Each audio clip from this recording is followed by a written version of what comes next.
pa rin sa power of a spirit-filled life. Unang-una po, ito ay tinalakay ni Brother Einstein. Puro kayo jumps kasi Einstein po talagang totoong pangalan. Okay, so kasama po doon yung significance of being added to their number. Kasi power to belong.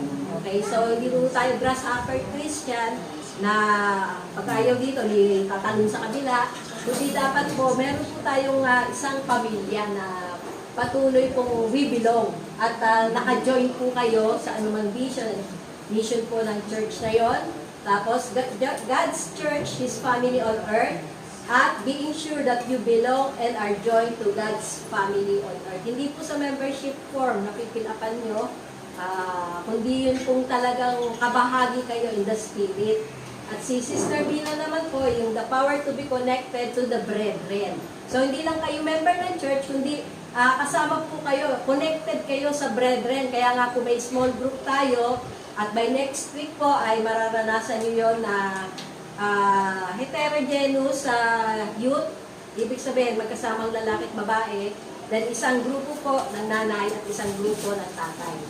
So, kasama po doon yung the call to fellowship, the benefits of fellowship, knowing God continuously, walking in the light consistently. Hindi lang mo yung tinanggap si Jesus, then hindi na lumago, hindi na naging ilaw, nando pa rin sa kanila, parang dito yung kumukuti-kutita. Ayan, hindi pa maliwanag. Pero dito po, at living a sanctified life progressively. At dito po bakita natin, sabi nga po ni John, si Jesus po, nung nanalangin siya, bago siya pumunta sa krus ng Kalbaryo, sabi po dito, dinadalangin ko sila, hindi ang sanglibutang ito ang idinadalangin ko. So, ang specific, si Jesus, ang dinadalangin niya, yung lahat ng ibinigay lang ng Ama sa Kanya. Pakitanong nga yung katabi mo, ibinigay ka ba ng Ama sa Kanya? Si Jesus. Baka mamaya, hindi pa sigurado yung katabi mo, sigurado rin mo. Okay. Sapagkat sila'y sa iyo. Ang lahat ng sa akin ay sa iyo, at ang lahat ng sa iyo ay sa akin. At naluluwalhati ako sa pamamagitan nila. At dito po sa 1 Corinthians 6:9-11, so sabi nga, do you not know that the unrighteous will not inherit or have any share in the kingdom of God? Do not be deceived. Sabi ko nga po, spirit of deception sa mga huling panahon, neither the sexually immoral, nor idolaters, nor adulterers, nor effeminate by perversion, nor those who participate in homosexuality. Genesis pa lang po, may mga baklat tomboy na. Kaya hanggang sa panahon natin, na minsan ay ina-accept na ng sanlibutan.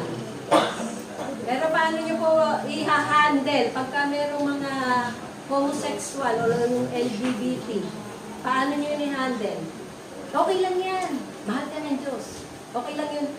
Okay yung sinabi mong mahal ka ng Diyos, pero hindi yung sinasabi mong okay lang yan. Diba yung sabi ko sa inyo, yung sample ko noon, yung poging lalaki. Ate, maganda ba ako? Hindi, pogi ka. Kasi lalaki ka nilikha ng Diyos. Oh, thank you ate. Alam niyang hindi niya ako kaisa. Okay, so hindi po tayo nakikiisa sa sistema ng mundo. So, nor thieves, ayan, yung mga magnanakaw o yung mga swapang, nor yung mga manglalasing. Meron pa ba bang umiinom dito ng alak? Alcohol? Yan. Nakin namin na. Hindi wine, ha? Okay. Nor revilers whose words are used as weapons to abuse, insult, humiliate, intimidate, or slander. Pag kayo po ay nasa high places na or kayo po ay nasa mataas na posisyon na, what's your word? Paano kayo magtama ng mali sa inyong mga empleyado or sa inyong mga nasasakupan? Kasi sabi nga po na meron po tayo kailangan i-guard. Nor swindlers will inherit. Meron din po sa church niyan. Kaya nga yung iba na i-scam. Kaya mag-iingat po kayo. Pero sa atin naman, wala pong scammer. Meron ba? Pabira ka din na yung gusto tatay. Ngayon naman si mama. Mamaya naman, baka si mama si Slav. Kami Michael, kota ka na. Kota ka na, mamaya si Cloud naman. Oh, sabi po dito, pero sabi nga dito, lahat ng ito, lahat ng mga pinangalanan niya dito, and such were some of you before you believed. So, ano din po sa loob ng church, pero nabago sila nung talagang totoong tinanggap nila ang Panginoong Jesus. At pakibasa po itong kasunod. But you were washed by the atoning sacrifice of Christ. You were sanctified, set apart for God, and made holy. You were justified, declared free of guilt in the name of the Lord Jesus Christ, and in the Holy Spirit of our God, the source of the believer's new life and changed behavior. Okay, so makita po natin dito, kaya ito kasama sa the power of a spirit-filled life, ang banal na spirito po, ang may kakayanan na patuloy na magbago sa ating buhay. Yes, magde-decide tayo mag-change, pero yung transformation po ay patuloy na ang kapangyarihan ng Diyos kung ating pahihintunutan. Kasi merong matatagal ng Kristiyano pero hindi pa rin nababago. So, bago po ako magpatuloy, pakihanda nyo na po, hindi nyo kakainin nyo ha. Pero may video po tayo papanoorin about sa present na nangyayari sa Iran at ano po yung kanilang biblical destiny. So, pwede nyo naman mapanood ulit yan sa YouTube. Pero, makita po natin, ito po ay katuparan ng prophecy. So, since sabi ko nga, hindi naman lahat kayo nanonood kung ano naman binabrowse sa YouTube. Pero isang bagay po na ito ay binahagi po ng grace carrier na si Pastor Wilbert Butian. At nirequire po niya na panoorin namin dahil relevant sa ating panahon at relevant din po sa pagpapatuloy ng ating pag-uusapan mamaya.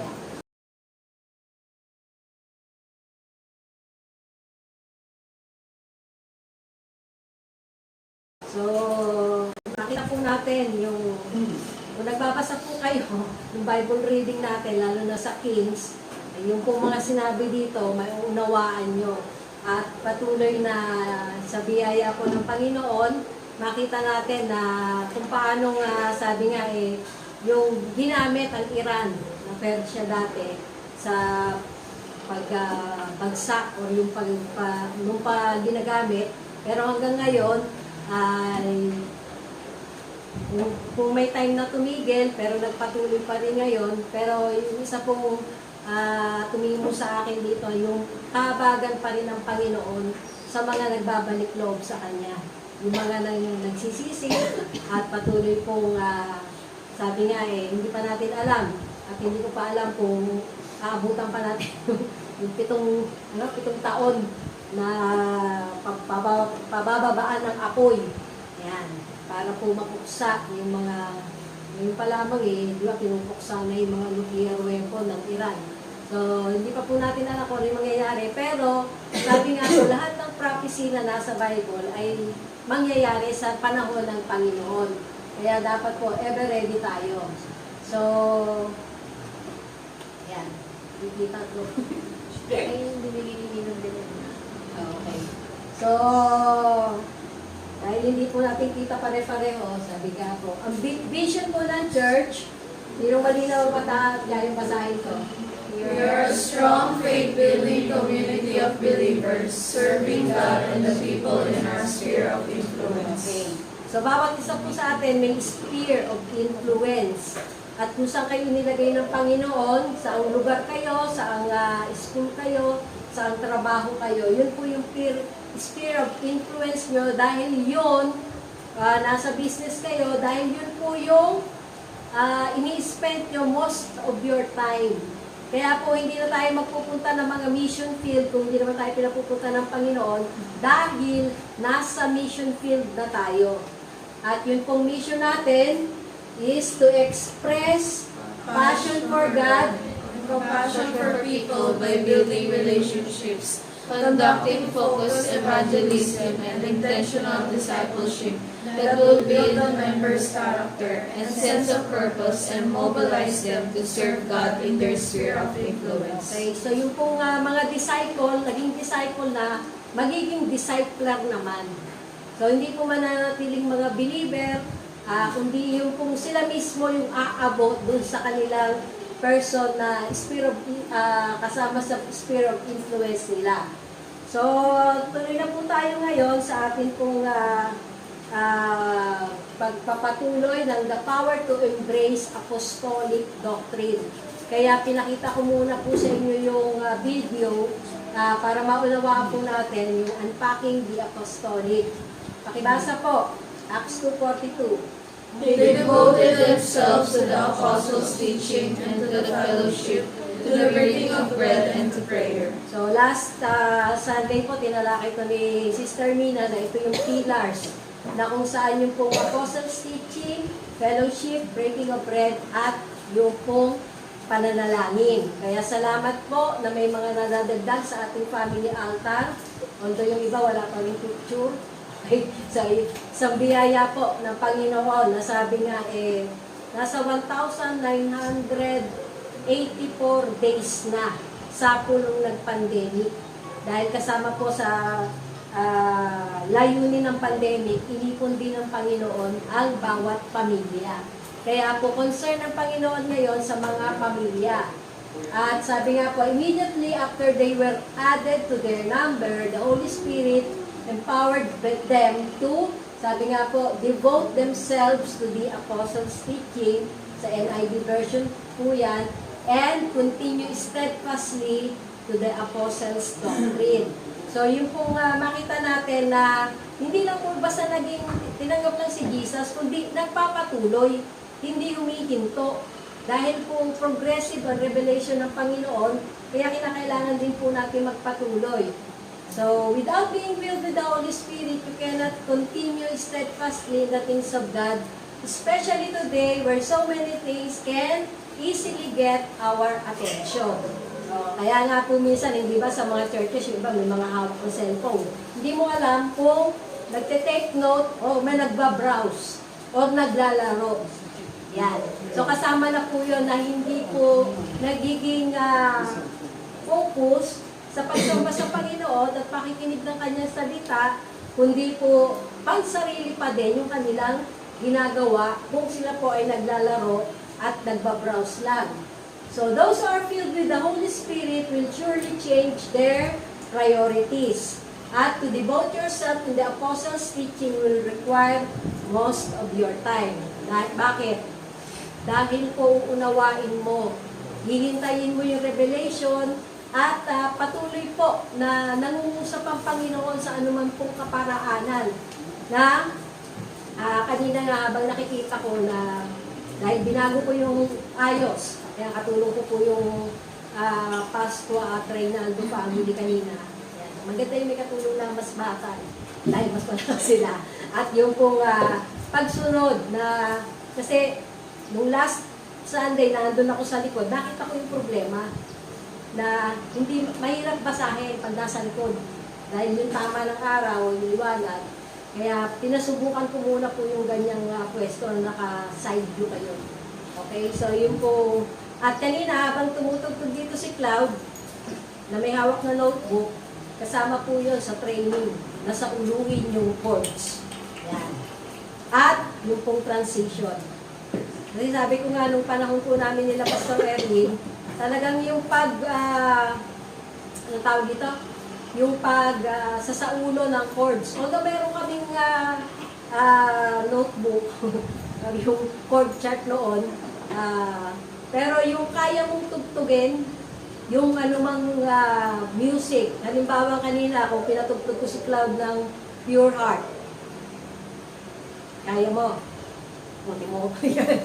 So, yun yung mga ganong klase na kailangan natin pong matutunan na magsaulo at patuloy pong yung talentong ipinagkaloob sa atin ng Panginoon. Even yung pagsasaulo ng lyrics. Kahit luma or bagong kanta yan. Bakit? Hindi nyo gagawin para sa akin o kay Pastor Erwin, kundi para sa Panginoon. Nilalaanan nyo ng time na magsaulo habang matatalas pa ang inyong mga memorya. At salamat din po sa abilidad na binigay kay Zoe at patuloy po siyang magte-train sa social media para pagdating ng panahon na magiging iaangat lang siya ulit ng Lord ay meron na pong kahagilin. Si Ate Dilin po ay tumawag kanina. na hindi makakadalo dahil alas 2 pa lang daw, hindi na siya makatulog. Pero somehow po nagtutulong sila ni Zoe sa pag-aasikaso at sa ating pong social media. Tapos po, sabi nga yun pong building a church for God.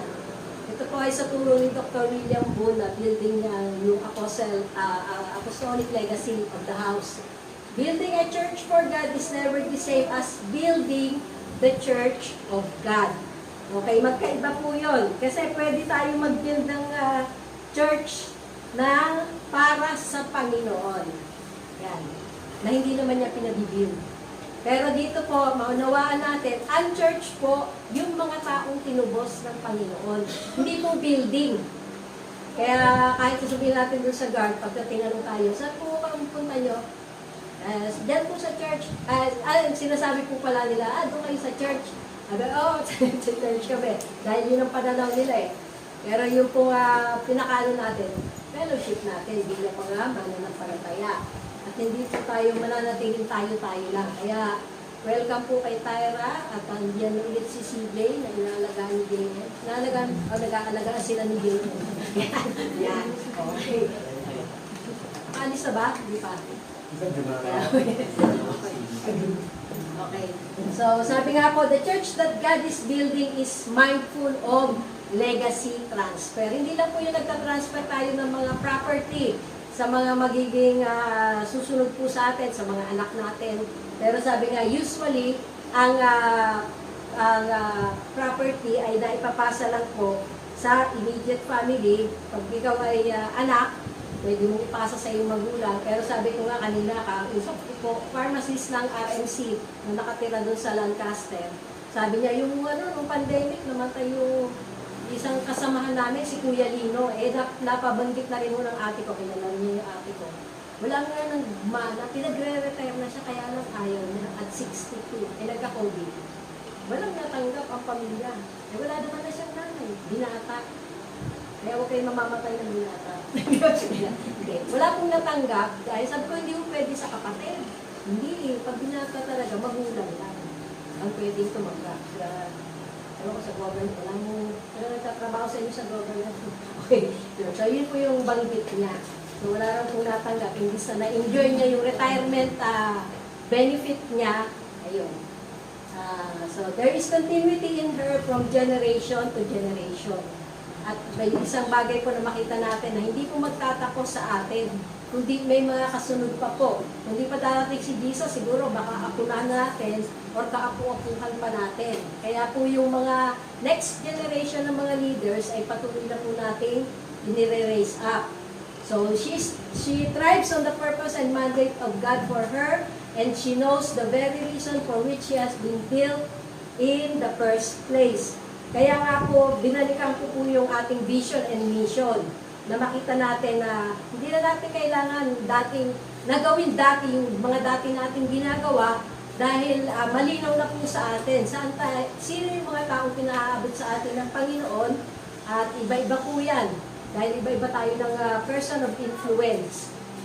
So hindi ako pwedeng mag-minister sa kasimbata ni Jejed o makaabot ng kasimbata ni Jejed. Although marami pong bata doon sa subdivision namin na bumabati sa akin, kaya lang yung grace para mag-minister doon. Kasi sa paggawa pa lang sa bahay, hindi na ako maganda umaga. Yeah. Mahirap din po yung single. Kaya matuwa kayo kung kasama niyo pa yung mga asawa nyo, mga anak nyo, magkatuwang kayo. Samantalahin nyo lang yung pagkakataon na ipakita lahat yung suporta, pagtulong, pagmamahal. Yan, hindi lahat ng panahon, bata ang nanay at tatay nyo. Tatanda rin yan. So kahit habang bata pa sila nakikita nyo kaya, tulungan nyo na. Bigyan nyo na ng suporta kahit magtikupan na kayo ng damit, pagkalabas. Diba? Pag may time. Hindi lang yung puro sabi, kasama po doon na pagpapakita ng pagmamahal. So sabi nga po dito, her legacy creates a gravitational pull, attracting those other men and women of God who desire same deep things of God. Kaya po nabuo yung School of Church Builder, tribe. Bakit po naging tribo? Kasi galing kami sa iba-ibang lokasyon. ito pong mga darating na itong first week ng July ay talagang si Pastor Wilford po ay kasama sa magiging speaker sa Malaysia. Tapos po dito pagbalik naman niya yung sa Atimonan, Quezon, meron po sa Bicol, meron pong pagdating ng kasi schedule po niya, meron pang Cebu. So yun po, at pagka nagsama-sama po ang School of Church Builder pagdating ng annual summit sa Baguio, ayan, halo-halo na po yung lengguwahe. Siyempre, yung magkakasama, yung nagkakaintindihan. May Ilocano, may Ilonggo, meron pong Bicolano, Kapampangan, yan.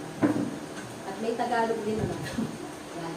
So, God doesn't need us to build any church for Him. He only desire is for us to build His church along Him. Kaya makikita nyo, every time na nag-pray ako, Lord, this is your church. Hindi sa amin. Kami lang yung pinagkatiwalaan mo para mamahala. Pero hindi amin to. Church mo to eh. Kaya kailangan i-build po natin kung paano niya gusto. Technically, God does not build with us, but we build in with Him. So kasama po natin siya. Mas maganda mag-build po ng church na kasama at ginagawa kung ano yung kalooban ng Panginoon. At we may not be able to differentiate a man-built church from a God-built church. Sa dami po ng religion ngayon, di ba? May mga anong tawag doon? Yung mga organization na meron silang protocol sa bawat mga churches nila. Pero sa atin po, bagamat may mga policy tayong sinusunod, may mga standard, pero yung pong standard ng Panginoon, hindi lang po yung standard ng gusto ko o yung gusto ng elder, pero hanggat kaya po na yung standard, at yung standard talaga ng Panginoon, yung pagbabasihan. Dahil alam namin, magagamit nyo yun, kung yun po yung itinuturo namin at ginagawang standard.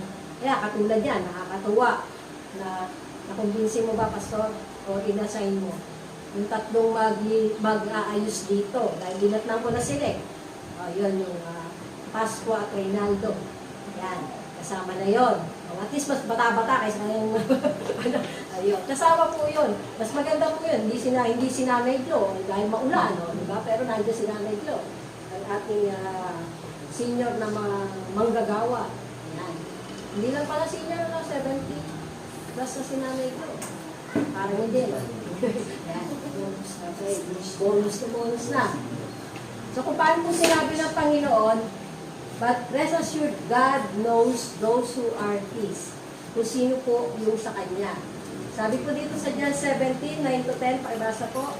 I pray for them. I do not pray for the world, but for those you have given me, because they belong to you.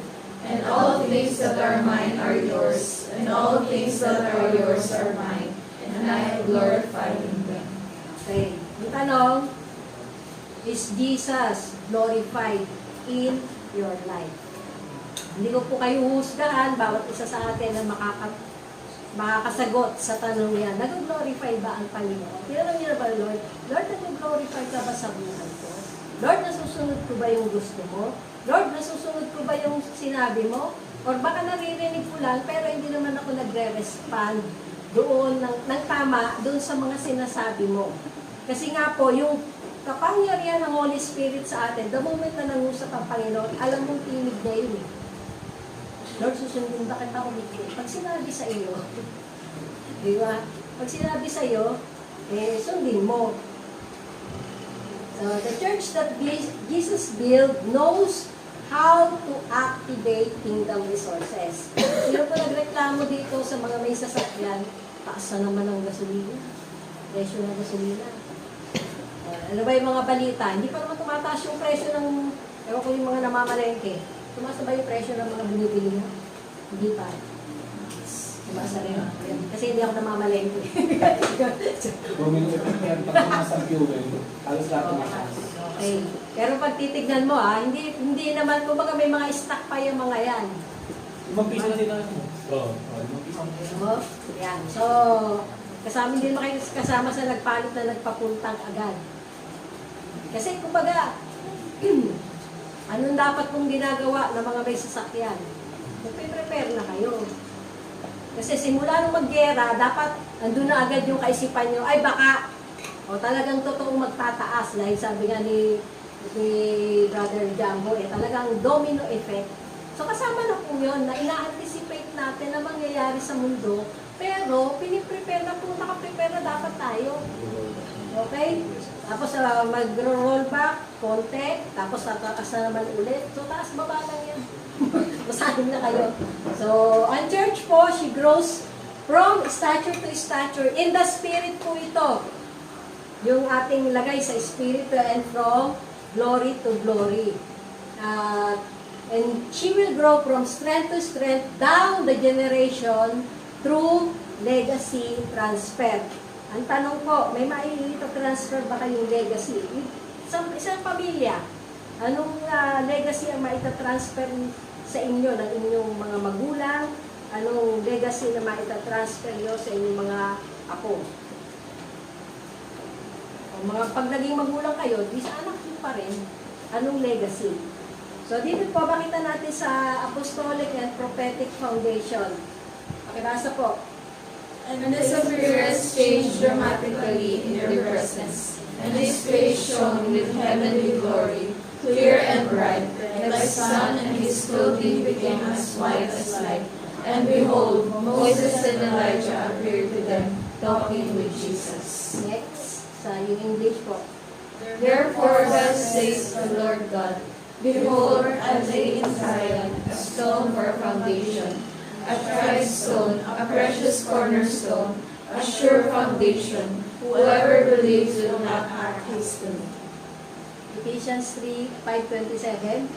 So that in turn he might present the church to himself in glorious splendor, without spot or wrinkle or any such thing, but that she would be holy, set apart for God and blameless. Okay, hindi po gagamit ng snail cream para huwag magkaroon ng kulubot. Hindi yung sabi nga po yung pong salita ng Panginoon na ating ipinamumuhay. At ginawa po niya ito sa iglesia, sabi nga upang maiharap niya sa kanyang sarili. Na nasa kagandahan nito. Okay. So walang anumang dungis, di kulubot man, banal at walang anumang kapintasan. Gusto niyo ba dumating kayo sa panahon gano'n? Wala kayong kapintasan. Hindi kailangan ng tamang height, ng tamang kulay para masabing walang kapintasan, kundi yun pong biyaya ng Panginoon na tinanggap tayo. Siya ang lumikha sa atin. Kaya kung ano man yung tsura nyo, huwag nyo nang baguhin. Alagaan nyo na lang. Pangalagaan nyo na lang dahil nga po, ang ating katawan ay templo ng Panginoon. Okay? Ng banal na spirito. Kaya pinapaalagaan ko yung katawan natin. Bakit may mga babae na pag nanganak na lumobo na rin? Okay?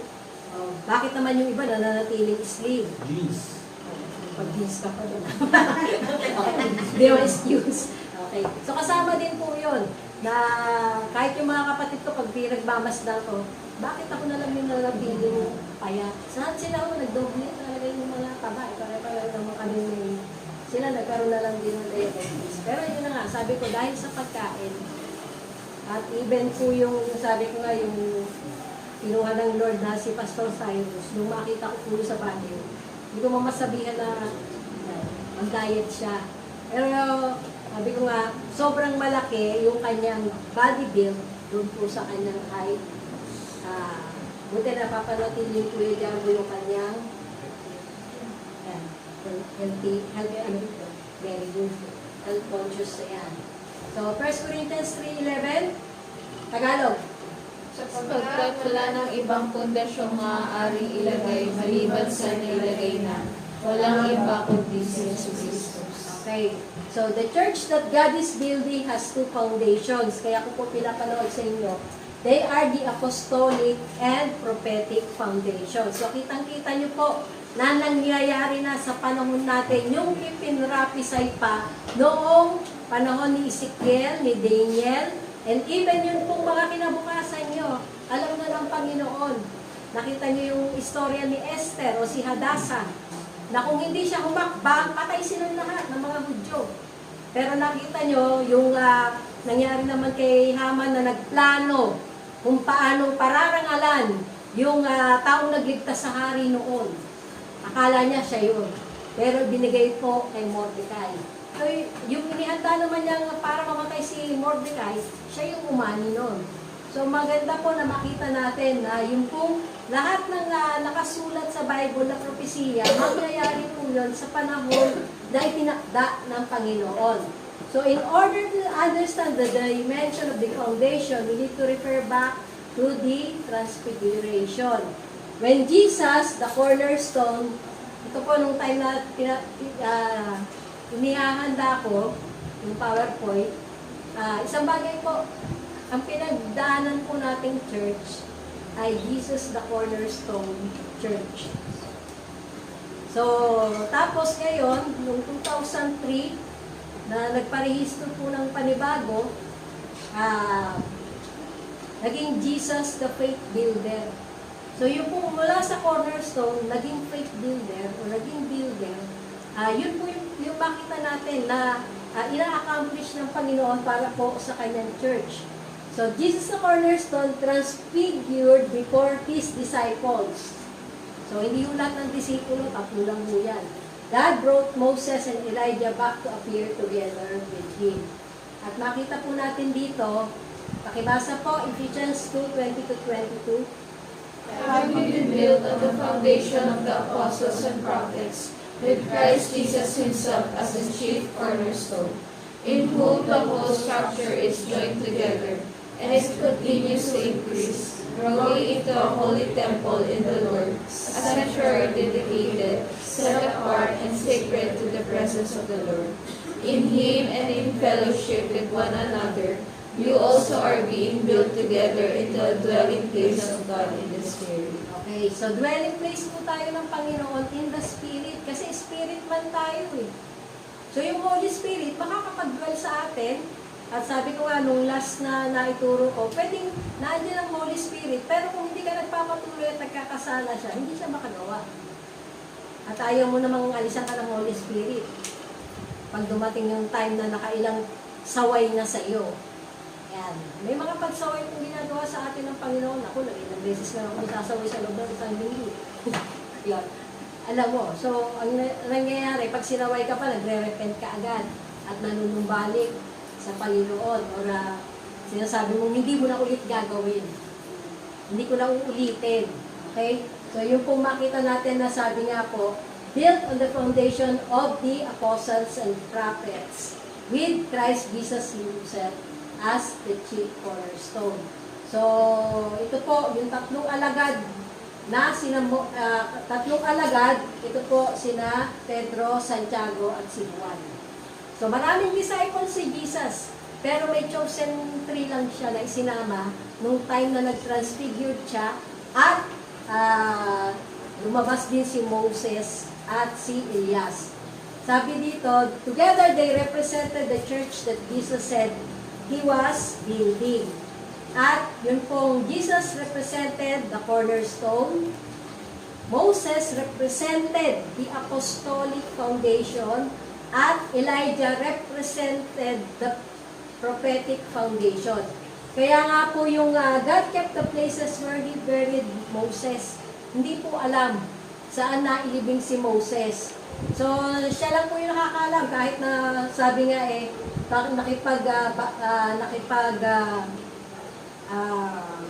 si Michael, nakipagdigma pa sa Diablo dahil gustong kunin yung katawan ni Moses. Pero dito po, ang dahilan bakit kaya tinago yung bangkay ni Moses ay he brought back from the earth to symbolize the apostolic foundation. Nakita nyo, nakipag-usap si Moses at Elijah kay Jesus. The apostolic foundation of the church. So, ito po ay marked by yung kanya pong his mandate and accuracy. So, sa Jude 9, dito po natin makita, kahit si Miguel na pinuno ng mga anghel, nang makipagtalo siya sa Diablo tungkol sa bangkay ni Moses, ay hindi nangahas gumamit ng paglapastangan. Anghel na yan, ha? Hindi siya pwede magbura. Okay? Pero makita natin dito, ang tanging sinabi niya ay, parusahan ka nawa ng Panginoon. Yan. Sabi nga po lumalabas sa ating dila kung ano yung nakatago sa ating puso. The moment na hindi ka naging aware, ay! Ano? Anong nasabi mo? Magsisi ka na agad kung hindi maganda yung nasabi mo. Okay? O yung naisip mo man lang. So, in the same way, Elijah didn't die a natural death. He was taken directly into heaven by the fiery chariots of God. So, babasa niyo po yan sa 2 Kings na, sabi ko nga pambira. Fiery chariots, so nag-aapoy mo yun. At pati yung kabayo nag-aapoy. Pambira talaga, Lord, pagka gumawa ng mga, hindi mo maunawaan. Paano nag-apoy yung kabayo? Nakakatakbo ba? So, kung sa atin po yan, tapa na yun. So, God kept him in heaven until the time came for him to be brought back to symbolize the prophetic foundation of the church. So, dito po makita natin, as they went on and talked, a war wagon of fire and horses of fire came between them, and Elijah went up by a windstorm to heaven. So, dito po makita natin, Moses' apostolic ministry was marked by his mandate and accuracy. At Elijah's prophetic ministry was marked by his revelation and open heaven. At si Jesus po ay yung pong the chief cornerstone. So, wala na pong ibang pundasyon. Tulad ng isang gusali, Ephesians 2:20, kayo tinayo sa pundasyong nilagay ng mga apostol at mga propeta na ang batong panulukan ay si Kristo Jesus. In the Church of God, all authority in heaven, prophetic foundation, and all authority on earth must be fused. O kailangan po nag-combine in Jesus Christ, the chief cornerstone, before we can witness the operation of the dynamics of the kingdom. At dito po, sabi nga, in the Church of God,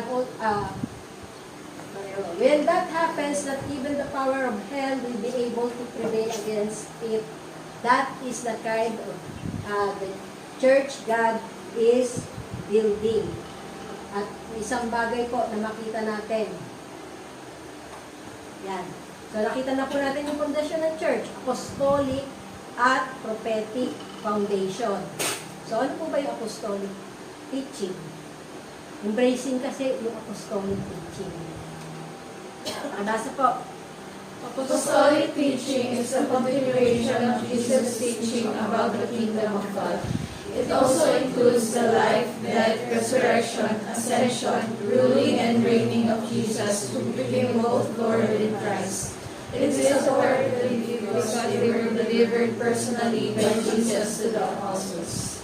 Okay, so ito po makita natin, sabi nga dun sa bakit pinaghintay ni Jesus, yung kanyang mga apostles, at yung 40 days na nanatili siya sa lupa, na tinuturuan pa rin niyang patuloy.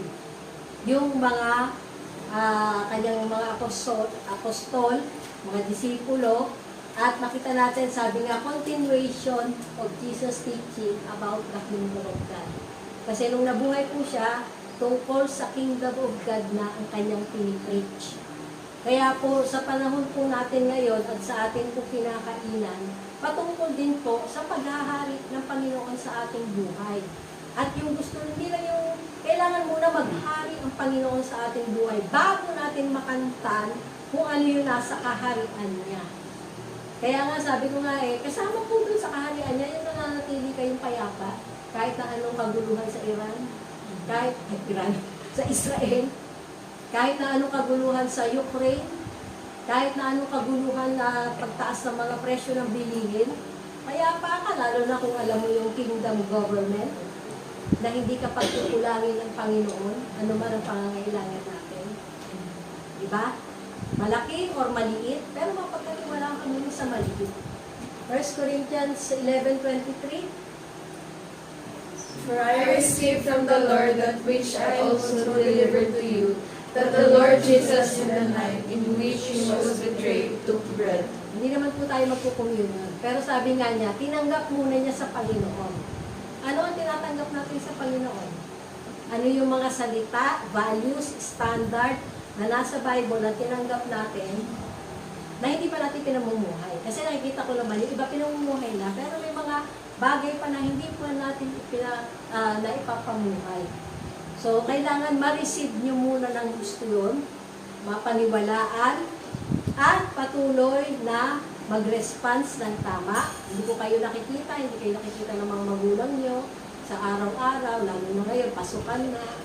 So, ano yung pwede na yung pagkatiwala sa inyo?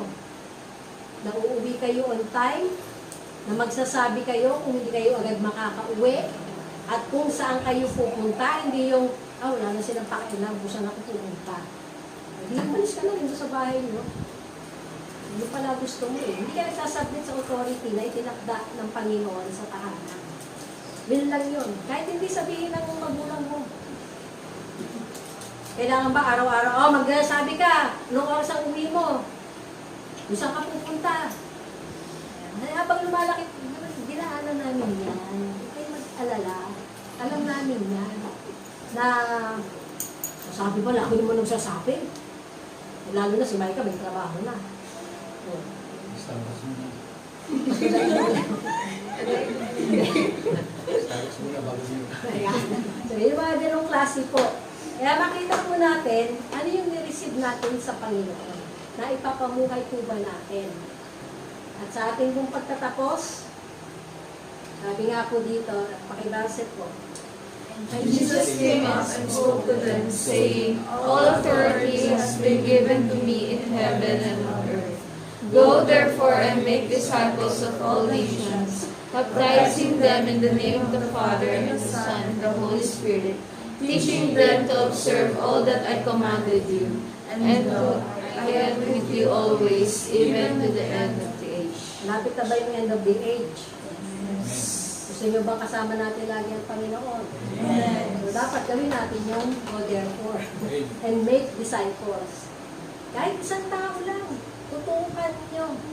At kung hindi pa kayo marunong paano ba mag-disciple, paano ba mag-share? Sino na dito yung nakapag one-to-one? Sada. Okay. So, kasama po doon, pag nag-small group tayo, kasama doon na mag-evangelize kayo, kayo-kayo. Paano gagawin yun? Sasabihin naman po namin sa inyo, paano ninyo gagawin yun? Kaya kung may idea kayo, pwede nyo ipakita. Dahil mas fresh yung ano nyo eh. Hindi yung mga pinag-aralan nyo lang. Kasi hindi katulad ng panahon na mag-house to house ka pa, mag-evangelism ka pa sa kalsada. Nakakita pa ba kayo ng gano'n ngayon? Meron pa din, di ba? Yun ang pagkatawag nila eh. Oh, yun na nga eh. Yun ang grace nila eh. Yung grace nila na tumambay sa mall. Kaya may mga hindi mo nga gano'ng klase. So, hindi naman natin dinidespise yung gano'n. Pero yung mga, ito po yung mandato sa Church ng Panginoon, go therefore and make disciples. So, kailangan natin mag-make disciples. Saan ba tayo nilagay ng Panginoon? So, makita natin na yung apostolic doctrine, kung paano ang pundasyon po, mula kay Jesus na represented by as the cornerstone, chief cornerstone. Kaya huwag po kayo magpapadaya sa kung ano mga maling katuruan. Baka kayo browse sa kung ano-anong mga sa YouTube. Yung pong binabahagi sa amin, bago ibahagi sa amin, napanood na po. At pag napanood na po ni Pastor Wilbert at binahagi sa amin, papanoorin pa po namin. Parang tatlong panood na yung yan. So kasama po yun. Kaya nga yung pagka nag-concentrate ka sa apostolic teaching, it will take your time. Pero 24 oras, lahat tayo may oras na hindi lumalampas ng 24. So si Moses, represented by the Apostolic Foundation, at yun po si Elijah. Yung hilo ko dito kay Elijah at saka kay Elisha eh. Sa Tagalog, Eliseo at Elias. Kaya sabi ko, bakit ganun yung pag-Tagalog? So si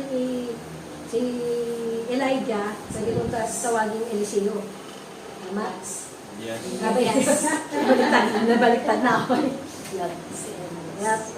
Tumatawa rin ako nung pwede pa tawagin si Elijah ng Elias.